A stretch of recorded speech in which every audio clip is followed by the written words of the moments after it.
The smell of burning wood still clung to Teresa Reynolds' black mourning dress as she stood before the makeshift tribunal in Clifton, Arizona, her hands trembling despite her best efforts to appear composed. The mining town had gathered in the saloon on this scorching July afternoon in 1883, and every eye held judgment as Sheriff Daniels read the charges against her, his voice carrying over the whispers that Teresa had murdered her husband for his modest savings and the deed to their small ranch outside town.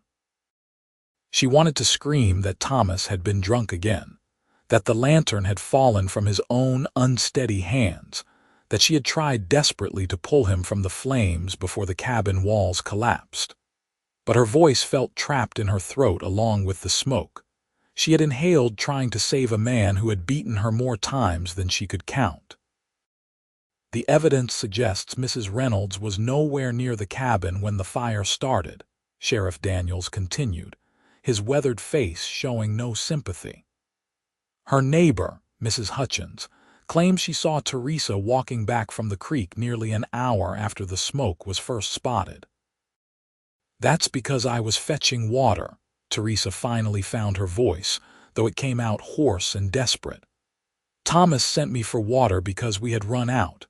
When I came back, everything was already burning." "Convenient timing," someone muttered from the crowd, and others joined in agreement. A man Teresa had never seen before stood near the bar, his tall frame relaxed against the wooden counter, a black hat tipped low over his face. He wore dusty traveling clothes and had the weathered look of someone who spent more time under open skies than beneath roofs. His eyes, she noticed, were fixed on her with an intensity that made her uncomfortable, though not in the way other men's stares did. There was no judgment there, only careful observation. The fire marshal from Silver City says the burn patterns suggest the fire started from inside, near where Thomas Reynolds would have been sleeping off his drinking, Sheriff Daniels said, consulting a telegram. But that doesn't clear Mrs. Reynolds of suspicion. "She could have started it before she left." "Why would I burn down my own home?" Teresa asked, her voice breaking. "Everything I owned was in that cabin. My clothes, my mother's Bible, the quilt she made before she died. Do you think I would destroy all of that?" "For insurance money and land rights," said Mr. Pemberton, who owned the general store and had extended Thomas credit he never paid back. "Thomas had that ranch, small as it is. Water rights, too. That's worth killing for in these parts." The stranger at the bar straightened, and Teresa noticed he was taller than she had initially thought, at least 6 feet with broad shoulders that suggested hard physical labor. He moved through the crowd with surprising grace for a man his size, stopping just short of the sheriff.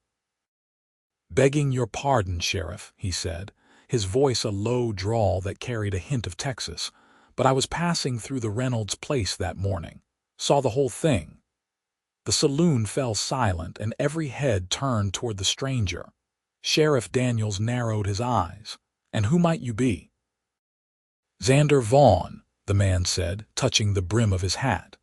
"Been working cattle drives from Texas up to Montana. Was cutting through on my way to a ranch job up north." "Why didn't you come forward earlier?" the sheriff demanded. "Just rode into town. Heard the commotion and came to see what the fuss was about. When I heard Mrs. Reynolds here was being accused, figured I should speak up."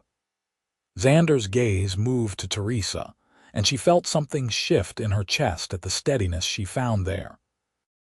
"I was checking my horse's shoe about a quarter-mile from their cabin when I saw Mrs. Reynolds walking toward the creek with buckets. Sun was barely up. Maybe 20 minutes later, I smelled smoke. By the time I got there, the cabin was already burning fierce. Mrs. Reynolds was running back from the creek, screaming her husband's name." "Did you see her try to enter the cabin?" Sheriff Daniels asked. "Saw her try 3 times, Xander said. "Had to pull her back myself before the roof collapsed. She fought me like a wildcat, determined to get to her husband even though any fool could see nobody was coming out of that blaze alive. He paused, his jaw tightening. Burned my hands holding her back. Still got the marks if you need proof.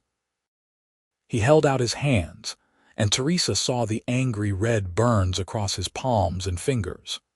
A strange feeling washed over her, something between gratitude and confusion. She did not remember this man pulling her away from the fire. Those moments were a blur of heat and terror and Thomas's name tearing from her throat. Sheriff Daniels studied Xander with clear suspicion. Convenient that a stranger shows up with a story that clears her. "It is not a story, it is what I saw," Xander said, his voice hardening. "And I would not ride into a town and lie to a sheriff for someone I never met. I am just telling you what happened because it seems like you are all ready to hang an innocent woman for having the bad luck of surviving a tragedy. Thomas Reynolds was a mean drunk, Mrs. Hutchins suddenly spoke up from the back of the saloon. The elderly woman stepped forward, her face lined with years of harsh desert living. Everyone knew it. I heard him yelling at Teresa plenty of nights. Heard other things too, things that made me pray for that girl's safety. If that fire had not taken him, his drinking would have eventually, or he would have killed her first. That does not mean she did not murder him, Mr. Pemberton insisted. It means she had no reason to risk hanging for a man who was drinking himself to death anyway, Mrs. Hutchins snapped. Teresa Reynolds is a good Christian woman who stayed with a bad husband because she took her vows seriously. More seriously than Thomas ever took his. Teresa felt tears burning in her eyes, but she refused to let them fall. She had cried enough over Thomas, cried while hiding bruises, cried while cleaning up broken bottles, cried while wondering how her life had become so small and painful. She would not cry now in front of these people who had watched her suffer and done nothing. "Sheriff," Xander said quietly, "I have no stake in this. I am passing through and I will be gone in a few days. But I am telling you as one man to another that this woman nearly died trying to save her husband. I saw the look on her face. That was not the look of a murderer. That was the look of someone watching their whole world burn." Sheriff Daniels was quiet for a long moment, studying first Xander, then Teresa. Finally, he sighed and tucked the telegram into his vest pocket. Without evidence of actual wrongdoing and with a witness placing Mrs. Reynolds away from the cabin when the fire started, I cannot hold her. But folks around here will make up their own minds. Then folks around here will have to live with their consciences, Xander said. The crowd began to disperse, though not without shooting dark looks at Teresa. She stood frozen in place, unsure what to do now. The cabin was gone. Her husband was buried in the cemetery on the hill. She had nowhere to go and no money to get there anyway. "Mrs. Reynolds," Xander said, approaching her slowly as if she were a spooked horse. "You got somewhere to stay." She shook her head, unable to find words. "The boarding house will not take her," Mrs. Hutchins said, appearing at Teresa's elbow. "Mrs. Patterson made that clear earlier, said she would not house a possible murderess. She can stay at my place," Mrs. Hutchins continued. "I got a spare room. It is not much, but it is clean and nobody will bother you there, dear." "Thank you," Teresa whispered, finally finding her voice. She turned to Xander, searching for words adequate to thank a stranger who had just saved her life. "Mr. Vaughn, I do not know why you helped me, but I am grateful. More grateful than I can say." "You do not owe me thanks for telling the truth," he said. His eyes, she realized, were a deep brown, almost black in the dim saloon light. "You have been through enough without being blamed for something you did not do." "I do not remember you there," she admitted. "At the fire, everything was so confused. You were not in your right mind," he said gently. "Nobody would be. You just kept screaming that you had to get him out, that you could not let him die alone." He paused, something painful crossing his face. I have seen enough death to know the difference between someone who causes it and someone who cannot stop it. You are not guilty, Mrs. Reynolds. You are a survivor. The words struck something deep inside her, and Teresa felt the tears she had been holding back finally spill over.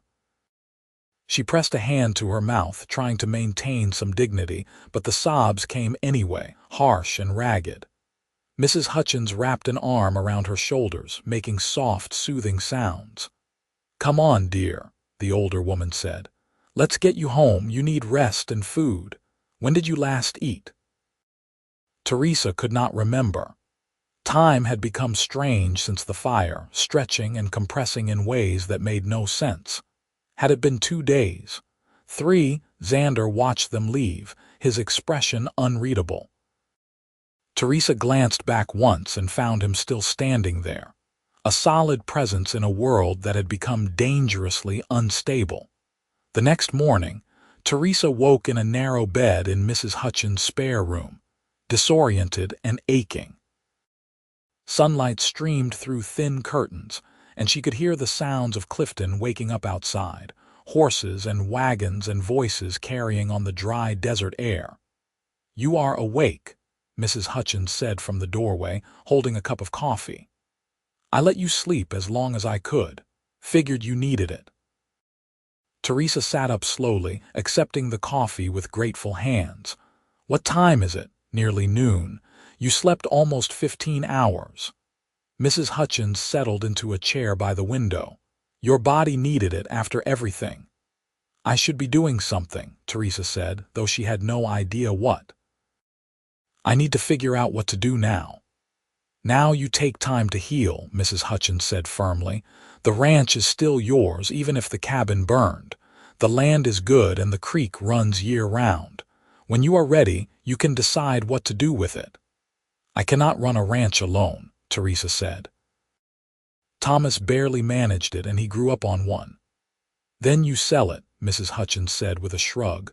"Or you hire help, or you find some other path, but you do not have to decide today. Today you just need to survive." The word echoed in Teresa's mind. Survivor. That was what Xander had called her. She had never thought of herself that way. She had been a daughter, then a wife, always defined by her relationship to others. Who was Teresa Reynolds when she was just Teresa? A knock at the front door interrupted her thoughts. Mrs. Hutchins went to answer it, and Teresa heard Xander Vaughn's distinctive drawl from the front room. "Morning, madam. I brought some things I thought Mrs. Reynolds might need. Picked up supplies at the general store." "That is very kind of you, Mr. Vaughn," Mrs. Hutchins said. "Teresa is awake if you want to see her. Only if she is feeling up to visitors." Teresa wrapped a shawl around her shoulders over her nightgown and went to the front room. Xander stood just inside the door, holding several packages. He had cleaned up since yesterday, his face freshly shaved, his dark hair still damp. He looked younger than she had initially thought, probably no more than 30. "Mr. Vaughn," she said, suddenly self-conscious about her appearance, "you did not need to do this." "Figured you lost everything in the fire," he said, setting the packages on Mrs. Hutchins' table. "Got you some basic things. A couple of dresses, some undergarments, hairbrush, soap. Mrs. Patterson at the general store helped me pick out the right sizes." Teresa felt her throat tighten. The packages represented a kindness she had not experienced in years. "I cannot pay you back right now." "Did not ask you to," Xander said. "Consider it a gift from someone who has been down on their luck before and appreciated a helping hand." "Why are you doing this?" Teresa asked, needing to understand. "You do not know me, you are just passing through. Why help me?" Xander was quiet for a moment, his dark eyes studying her face. "My mother was in a situation like yours once. Mean husband, no way out. Nobody helped her. She died when I was 12, and he kept drinking for another 5 years before his liver gave out. I always wished someone had stepped in, given her a chance to get free." He cleared his throat. I guess I am helping you because I could not help her. The honesty in his voice struck Teresa hard. She stepped forward impulsively and touched his arm. I am sorry about your mother. It was a long time ago, he said, but she could see it still hurt. Point is, you deserve better than what you have been getting, from your husband, from this town. You deserve a chance to figure out who you are when nobody is telling you what to do or how to live. I do not even know where to start, Teresa admitted. Start with today, Xander said. Then tomorrow. That is all any of us can do. Over the following weeks, Xander kept finding reasons to stay in Clifton. He took a job at the copper mine, working long shifts in the dry heat, but he came by Mrs. Hutchins' house most evenings, always with some excuse. He needed to borrow a book or return a dish Mrs. Hutchins had sent food in, or asked directions to somewhere he clearly already knew how to find. Teresa found herself looking forward to these visits more than she wanted to admit. Xander was easy to talk to, and he listened in a way Thomas never had. He asked her questions about her life before marriage, about her dreams and hopes, about the person she wanted to be. Nobody had ever asked her those things before. I used to want to be a teacher, she told him one evening as they sat on Mrs. Hutchins' porch watching the sunset paint the desert mountains in shades of orange and purple. Before I married Thomas, I loved reading, loved learning. I thought maybe I could help children love it too. Why did you not? Xander asked. Thomas did not think it was proper for his wife to work, Teresa said. He wanted me home taking care of the house, and then there was never money for me to get more education anyway. Everything went to the ranch or to whiskey. You could still do it, Xander said. You are only 24. That is plenty young to start a new path. I do not have the education for it, so get it. There are teacher colleges, you could go to one. The idea seemed impossible and thrilling at the same time. That takes money. You have land, Xander pointed out. Good land with water. You could sell it, use the money to pay for school. The ranch is all I have left of my old life, Teresa said, though she was not sure why she was defending it. The ranch held mostly bad memories. Maybe that is a reason to let it go, Xander said gently. Start fresh somewhere new. Teresa turned to look at him, this man who had appeared in her life at exactly the right moment. Why are you still here, Xander? You said you were just passing through. That was weeks ago. He met her gaze steadily. Maybe I found a reason to stay. Her heart beat faster. What reason? I think you know, he said quietly. She did know, had known for days now. The way he looked at her, the way he found excuses to be near her, the way his face softened when she smiled. And if she was honest with herself, she felt it too.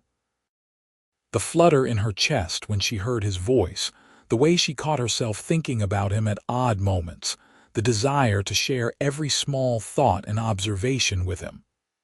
Xander, I am in mourning, she said, though the words felt hollow. It has only been a month since Thomas died. People would talk. People are already talking, he said. They will say what they want no matter what you do. Question is, what do you want? What did she want? The question itself felt revolutionary. For so long, her wants had been irrelevant, pushed aside for Thomas's demands or her father's expectations before that. But now, sitting in the cooling desert evening with this man who had defended her and helped her and asked nothing in return, she let herself acknowledge the truth. I want to be happy, she said. I want to wake up without fear. I want to make my own choices. I want to matter to someone, really matter, not as a servant or a possession, but as a person. You matter to me, Xander said, as a person. As Teresa, not as anybody's wife or daughter or anything else, just you. She felt tears pricking her eyes again, but they were different tears this time. I barely know you. Then get to know me, he said. I am not going anywhere unless you tell me to. The job at the mine, she said. I thought you were a cowboy." "I am," he said with a slight smile. "But I can mine copper for a while if it means being near you. I have done lots of jobs. I am not particular." "Tell me about yourself," Teresa said, pulling her shawl tighter against the evening chill. "You know everything about me, but I know almost nothing about you."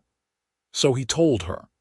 About growing up in Texas, about his father's ranch, and how he had left at 16 after his father drank himself to death. About working cattle drives and breaking horses, and learning to read from a Methodist preacher in Colorado. About the places he had been, and the things he had seen, the beauty of Montana grasslands and the harsh winters in Wyoming and the dusty cattle towns of Kansas. "Why did you keep moving?" Teresa asked. "Never found a reason to stop," Xander said. Until now, the words hung between them, heavy with implication. "I do not know how to do this," Teresa admitted. "I married Thomas when I was 18. My father arranged it. Thomas was older, had a ranch, seemed stable. I did not know about the drinking until after the wedding. I never courted anyone, never chose anyone for myself." "So we take it slow," Xander said. "No rush. Just spend time together, talk, see if this is real or just two people drawn together by circumstance." But it felt real to Teresa, more real than anything she had experienced with Thomas. The connection between them was built on honesty and respect, not obligation and fear. When Xander looked at her, she felt seen in a way that made her both nervous and exhilarated. Over the next several months, they settled into a rhythm. Xander worked at the mine during the day, and Teresa began helping Mrs. Hutchins with her dressmaking business, discovering she had a talent for fine stitching. In the evenings, they walked through Clifton's dusty streets or rode out to the ranch to check on the property. The land was recovering from neglect, and Teresa found herself imagining what it could be with care and attention. "You could rebuild here," Xander said one October afternoon as they stood by the creek where the cabin had once been. The ruins had been cleared away, leaving only the stone foundation and chimney. "Make it into something new." "I keep thinking about what you said," Teresa told him. "About teacher college, but I also think about staying here. Clifton needs a school. The children have to travel to Mornsey for lessons, and that is too far for most families." "You could start a school here," Xander said. "On your land, build a schoolhouse instead of a cabin." The idea took root in Teresa's mind, growing and expanding.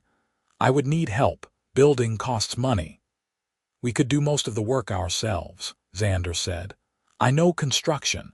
We could keep it simple at first, just one room. I bet Mrs. Hutchins and some others would help too." "We?" Teresa asked, catching the pronoun. Xander turned to face her fully, taking off his hat and turning it in his hands. "Teresa, I know it has not been long. I know you are supposed to mourn for a year before you even think about anything else. But I also know how I feel, and I think you feel it too. I want to be part of your life, whatever that life looks like. If you want to build a school, I will help you build it. If you want to go to teacher college, I will wait for you. If you want to move to San Francisco and never see Arizona again, I will go with you. I am done drifting. I want to stay, and I want to stay with you." Teresa's hands were shaking. "Xander, I care about you, more than I thought possible, but I am afraid. I was so unhappy with Thomas, and I am scared of making another mistake." "I am not Thomas," Xander said firmly. "I will never be Thomas. I do not drink, I do not hit, and I will never make you feel small or worthless, but I understand being scared. Take all the time you need. I will be here." She stepped closer to him, close enough to see the gold flecks in his brown eyes, close enough to catch his scent of soap and desert dust. "What if I am broken? What if Thomas damaged something in me that cannot be fixed?" "You are not broken," Xander said, his voice rough with emotion. "You are bent maybe by hard circumstances, but bent things can straighten out with time and care. You are one of the strongest people I have ever met, Teresa. You survived something that would have destroyed a lesser person. That is not broken. That is steel." She kissed him then, rising on her toes to press her lips to his. It was her first real kiss, the first one she had chosen, and it felt like freedom and coming home at the same time. Xander responded gently, his hands coming up to cradle her face with a tenderness that made her want to cry. When they broke apart, both breathing hard, Teresa said, "I want to build the school, here on this land, and I want you to help me. I want you in my life, Xander Vaughn." "Then that is what we will do," he said, smiling in a way that transformed his serious face into something beautiful. They married in the spring of 1884, a quiet ceremony at the small church in Clifton with Mrs. Hutchins and a few other friends present. Teresa wore a simple blue dress she had made herself, and Xander wore a new suit that made him uncomfortable, but he never complained. When the preacher asked if she took this man as her husband, Teresa said yes with a conviction she had never felt the first time. The schoolhouse went up over the summer, a sturdy one-room building made of adobe and pine. Half the town helped with construction, once they saw Teresa was serious about it. And even those who had been quickest to judge her came around when they realized their children would benefit. Xander proved to be an excellent carpenter, and the schoolhouse had straight walls, solid floors, and windows that actually opened and closed properly. Teresa ordered books from back east, using money from selling some of the ranch's water rights to the mining company. McGuffey readers and basic arithmetic texts, a globe, and a large map of the United States. She studied in the evenings, refreshing her own education so she could teach others, and Xander often studied alongside her, having missed much formal schooling in his youth. The school opened in September with 15 students ranging from age 6 to 14. Teresa discovered she loved teaching even more than she had imagined. Watching children's faces light up when they mastered a new concept, hearing them sound out words and suddenly understand meaning, seeing them work through arithmetic problems with growing confidence filled her with a joy she had never experienced as Thomas's wife. Xander built them a small house on the ranch property, set back from the school so they had privacy. It was simple but solid, with a good roof and a real cookstove and windows facing the mountains. Teresa decorated it with curtains she sewed and furniture Xander built, creating a home that reflected both of them. "This is what happiness feels like," she told him one evening as they sat on their porch watching the stars come out. "I did not know. I thought I understood, but I did not." "I did not know either," Xander admitted, his arm around her shoulders. "I thought happiness was just the absence of pain.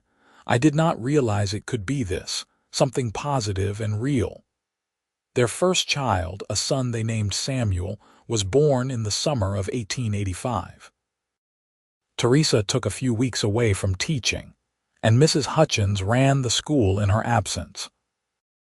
Xander was terrified of the baby at first, this tiny person who depended on them completely.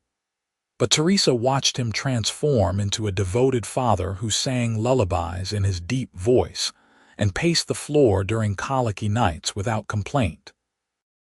"He has your eyes," Xander said, holding Samuel with careful hands. "Brown like mine, but the shape is all you." "He has your stubbornness," Teresa said with a laugh. "He wants what he wants when he wants it." Life settled into a pleasant rhythm over the next few years. The school grew, requiring an addition in 1887 to accommodate more students. Some of Teresa's former students began helping teach the younger children, creating a system that worked well for the growing community. Xander took a job as a foreman at one of the ranches outside town, work he loved far more than mining. He came home each evening to a house filled with warmth and laughter, so different from the cold silence of his childhood. Their daughter Margaret was born in 1888, a bold baby who seemed to fear nothing. She was walking by 9 months and climbing everything by a year, giving them both gray hairs. Samuel adored his little sister, taking his role as big brother seriously. "You are good at this," Xander told Teresa one evening after they had finally gotten both children to sleep. "Being a mother, running the school, managing everything, you are amazing." "We are good at this," Teresa corrected. "I could not do any of it without you." "You could," Xander said seriously. "You are capable of anything, but I am glad you do not have to do it alone." In 1890, the territorial governor visited Clifton and made a point of touring Teresa's school. He was impressed by the students' progress and the innovative teaching methods she had developed. He offered her a position in Phoenix, running a larger school with better pay. Teresa was tempted. The opportunity was significant, the kind of recognition she had once dreamed about. But as she looked around at her students, at the community she had helped build, at the life she and Xander had created together, she knew her answer. "I am honored by the offer," she told the governor, "but my place is here. These children are mine, this community is mine, and I am not interested in leaving." Xander had told her she could accept if she wanted, that he would support whatever decision she made. But she saw the relief in his eyes when she declined. And that night he held her close and told her he loved her with an intensity that still made her heart race after 6 years of marriage. The years passed in a blur of seasons and small moments that added up to a life. More children came to the school. Samuel grew tall and serious, interested in medicine after the town doctor let him observe treatments. Margaret became a voracious reader who went through every book in the schoolhouse twice. A second son, James, was born in 1891, completing their family. In 1893, Arizona Territory passed new education laws requiring teacher certification. Teresa traveled to Phoenix to take the examinations, nervous despite years of experience. She passed with high marks and became one of the first certified teachers in the territory, a source of pride for the whole community. Xander bought more land adjacent to the ranch, expanding their property. He raised cattle and horses, building a reputation for fair dealing and quality stock. The boy who had fled his father's ranch became a man respected throughout the territory for his knowledge and integrity. One evening in 1895, sitting on their porch after the children were asleep, Teresa said, "You ever think about that day in the saloon, when you spoke up for me?" "Sometimes," Xander admitted. "I think about how different things might have been if I had just ridden on through town." "Why did you come into the saloon that day?" Teresa asked. "You said you heard a commotion, but you could have ignored it." Xander was quiet for a moment. "I heard them talking about a widow being accused of murder. Something in me could not just walk away. Maybe it was thinking about my mother, or maybe it was something else. I do not know. I just knew I had to at least see what was happening." "I am glad you did," Teresa said. "I am glad you told the truth, even though you did not have to." "I am glad I stayed," Xander said, "even though I did not have to." "Do you ever regret it?" she asked. "Giving up the drifting life?" "Never," he said firmly. "Teresa, before I met you, I was just existing. Moving from place to place, working jobs that did not matter, never putting down roots. I thought that was freedom, but it was just emptiness. You gave me a reason to stay in one place, to build something that lasts, to matter. How could I ever regret that?" She leaned against him, feeling the solid warmth of his body, the steady beat of his heart. "You saved my life that day, not just by speaking up at the tribunal, but by reminding me that I was a person who deserved to survive. I had forgotten that. Thomas had made me forget." "You saved mine too," Xander said, "just in a different way." By 1898, the school had over 40 students and required 2 full-time teachers.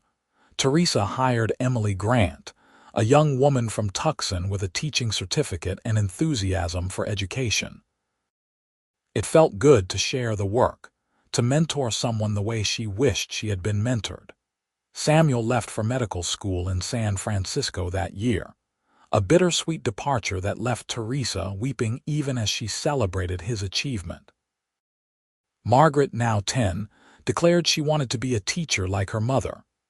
James, at 7, was obsessed with horses and followed Xander everywhere, learning to ride and rope and handle the animals with growing skill. "They are good children," Mrs. Hutchins said one afternoon, visiting for tea. The older woman was in her 70s now, moving slower but still sharp as ever. "You and Xander did well by them." "They did well by themselves," Teresa said. "We just tried not to get in their way too much." "You did more than that," Mrs. Hutchins said. "You loved them, respected them, gave them room to become themselves. That is more than most parents manage." She paused, sipping her tea. "I am proud of you, Teresa. Look at what you have built from the ashes of tragedy. This school, your family, your place in this community. You took the worst thing that could happen and transformed it into something beautiful."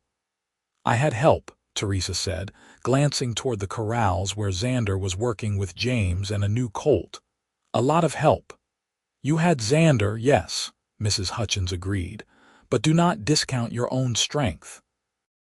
He gave you support, but you did the work of healing yourself. That takes courage most people do not have." That evening, after the children were asleep, Teresa told Xander what Mrs. Hutchins had said. They were in their bedroom, the window open to let in the cool desert night air. 15 years of marriage had made them comfortable with each other in ways both physical and emotional. She knew his body as well as her own, knew his moods and thoughts often before he spoke them. "She is right," Xander said, pulling her close. "You are the strongest person I know." "I do not feel strong," Teresa admitted. "Sometimes I still dream about the fire. Sometimes I wake up and for a moment I think I am back in the old cabin and Thomas is going to come through the door drunk and angry." "But then you wake up fully," Xander said, "and you are here safe with me. The nightmares are just echoes. They cannot hurt you anymore." "Did you really burn your hands pulling me away from the fire?" she asked, a question she had wondered about for years but never asked. "Or did you make that up to help me?" Xander was quiet for so long she thought he might not answer.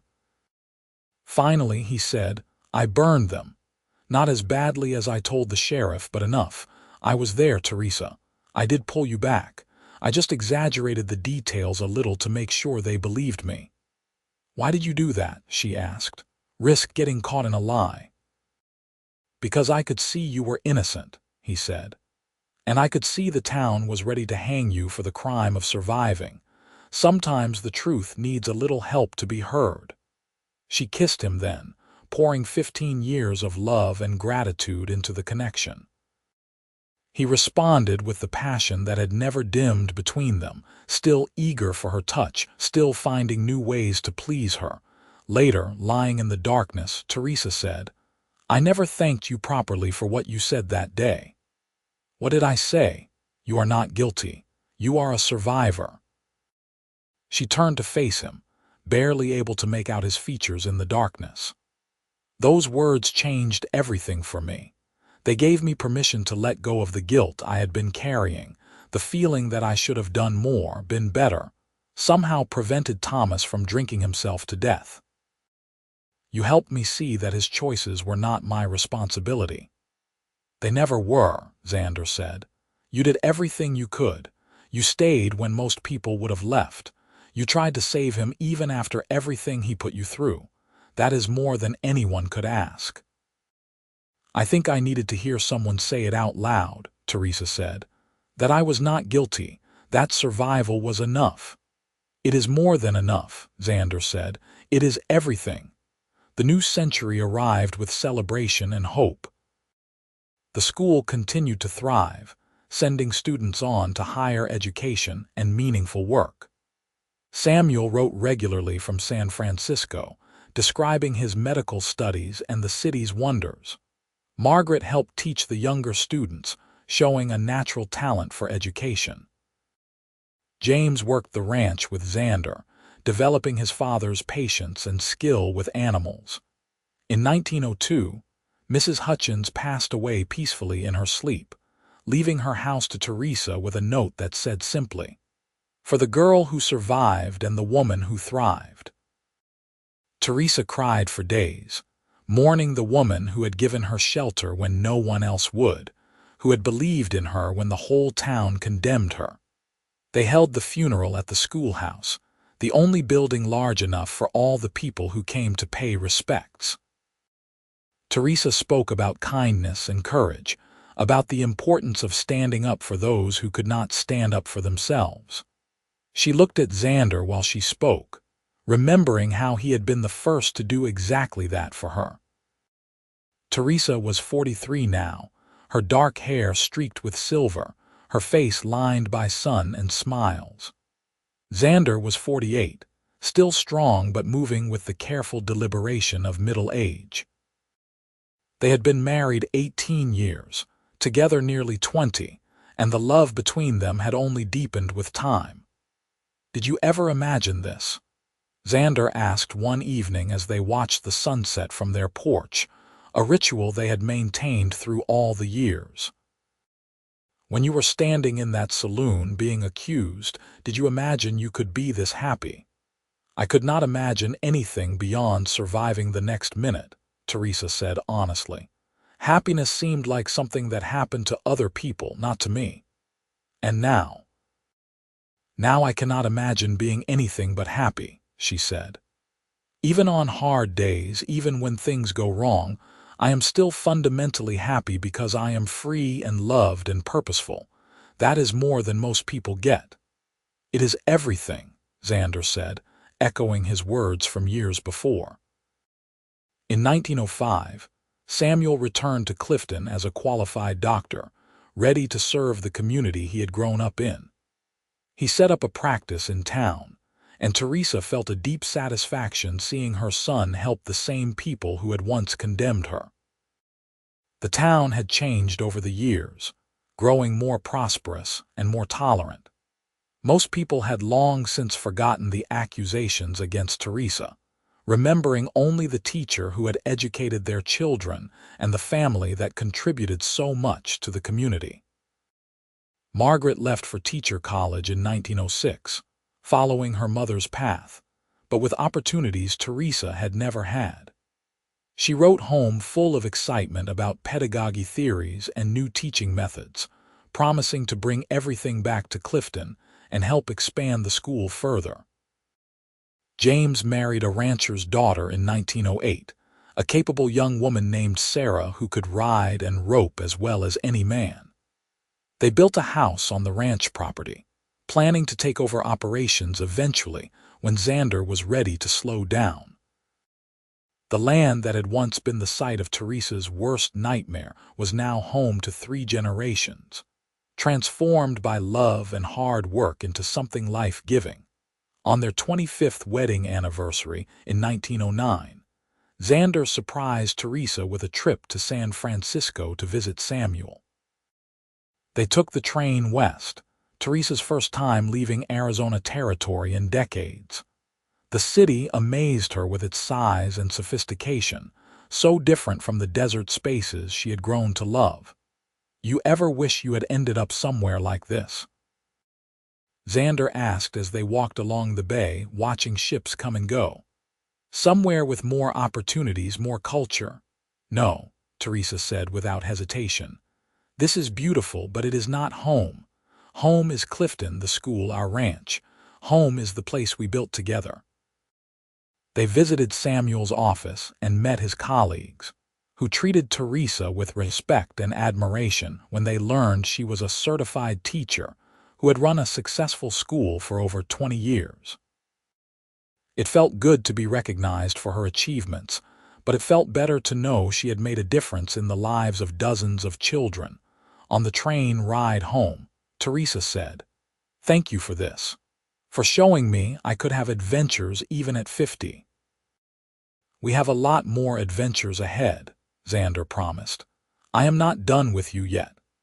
The years continued their steady march. Margaret returned with her teaching certificate and new ideas, helping transform the school into one of the most progressive in the territory. James and Sarah had children, giving Teresa and Xander grandchildren to spoil and delight in. Samuel married a woman he met in San Francisco, a suffragist who believed in women's rights and education, and brought her back to Clifton, where she fit right into the community. In 1912, when Arizona became a state, Teresa was invited to the Capitol as one of the pioneers of education in the new state. She stood with other teachers and educators, celebrating the milestone. Looking around at the accomplished women surrounding her, she remembered the frightened widow standing in a saloon nearly 30 years earlier, convinced her life was over. That woman had been right in a way. That life had ended. But a new life had begun, one Teresa had chosen and shaped herself. She had survived tragedy and transformed it into purpose. She had found love when she thought love was just another word for obligation and fear. She had built something lasting and meaningful. "What are you thinking about?" Xander asked that night in their hotel room in Phoenix. "About how far I have come," Teresa said. "About the girl who married Thomas because her father said she should, and the woman I became after everything burned away. About you, always about you, standing up in that saloon and telling everyone I was not guilty." "You never were," Xander said, pulling her close. "You were just someone in an impossible situation doing the best you could. That is all any of us can do." "You did more than that," Teresa said. "You saw someone who needed help and you helped, even though you had no reason to. You gave me back my life. You gave me a life worth living," Xander countered. "Fair trade, I would say." They returned to Clifton as heroes, the teacher and the rancher who had helped build a community. The school now served over 70 students with 3 teachers. The ranch was prosperous and well managed. Their children were happy and successful. Their grandchildren were healthy and loved. Teresa taught for another 10 years, finally retiring in 1922 at the age of 63. The community held a celebration in her honor, former students coming from all over the state to thank her for the education and opportunities she had provided. She cried happy tears, overwhelmed by the impact she had made. "I just taught them to read and write and think," she told Xander that evening. "You taught them they mattered," Xander said. "You taught them that surviving hard things made them stronger, not weaker. You taught them to look for the truth even when everyone else was telling lies. You taught them what real love looked like by showing them our marriage. You taught them everything important." In their final years, Teresa and Xander spent their days on the porch they had built together, watching the desert seasons change, surrounded by children and grandchildren and eventually great-grandchildren. The schoolhouse still stood, now with Margaret's daughter running it. The ranch thrived under James's management. Samuel's medical practice served 3 towns. "We did good," Xander said one evening as the sun set in flames of orange and gold. He was 78 now, his dark hair completely white, his strong hands gnarled with arthritis. But his eyes still held the same warmth they had when he first defended her in that saloon so long ago. "We did better than good," Teresa said, her own body showing the marks of age but her spirit still strong. "We built a life worth living. We loved each other well. We made a difference." "No regrets?" he asked, a question they had asked each other many times over the years. "None," Teresa said firmly. "Every hard thing led me to you, to this life, to this moment. I would not change anything. Even Thomas," Xander asked gently. "Even the fire." Teresa considered the question seriously. I wish I could have saved him from himself. I wish he could have found sobriety and peace. But if he had, I would never have found you. I would never have become who I am. So no, I would not change it. The price was high, but what I gained was worth it. Xander died peacefully in his sleep in 1928 at the age of 79. Teresa beside him in the bed they had shared for 44 years. She mourned deeply, but without regret. They had loved each other fully, held nothing back, built something that would last beyond both their lifetimes. Teresa lived another 8 years, surrounded by family, still sharp and engaged with the world. She voted in every election, having fought for women's suffrage. She read voraciously, keeping up with news and ideas.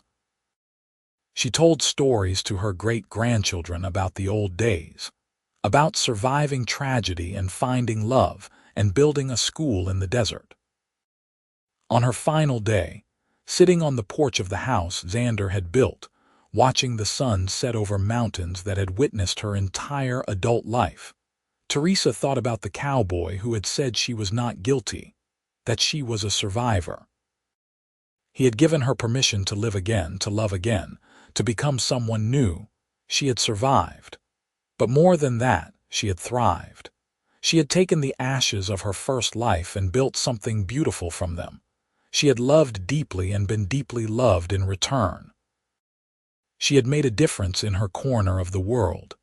As the sun touched the horizon, Teresa closed her eyes and smiled, thinking of Xander waiting for her, probably already building them a porch in whatever came next. She had lived a good life, a full life, a life that mattered. She had been blamed for her husband's death, but a cowboy had seen the truth. He had called her a survivor, and she had proven him right every day since.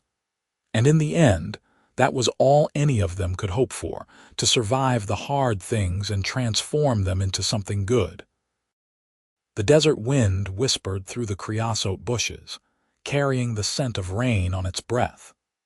Teresa Reynolds Vaughn took one last breath of the air she had breathed for 53 years, and in that breath was satisfaction and gratitude and bone-deep peace. She had been given a second chance, and she had used it well. The schoolhouse would stand for generations. The family would continue. The love she and Xander had built together would echo through time in the lives they had touched. She had survived. She had thrived. She had loved and been loved. In the end, what more could anyone ask? Teresa let go gently, slipping away as the sun painted the sky in colors of fire and gold, heading toward whatever waited beyond, confident and unafraid. She had faced the worst and found the best. She had been knocked down and had risen stronger.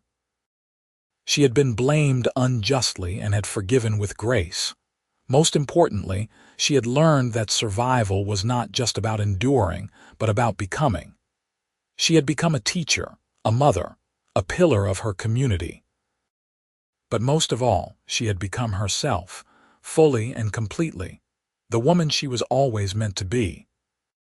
And that woman had been loved by Xander Vaughn, the cowboy who saw her truth when no one else would, who stayed when he could have drifted on, who built a life with her that stood as testament to the transformative power of love and faith and second chances.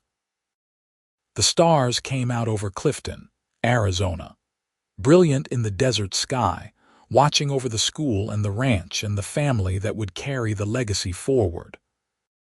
Teresa's story became legend in the small town, told and retold, adapted and embellished, but always carrying the same essential truth.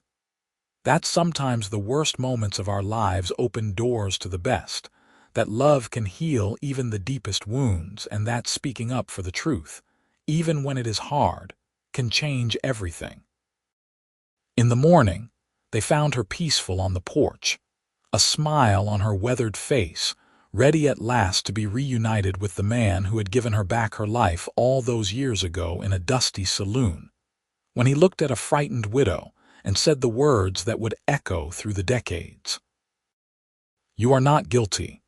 You are a survivor, and she had been every single day after until the very end.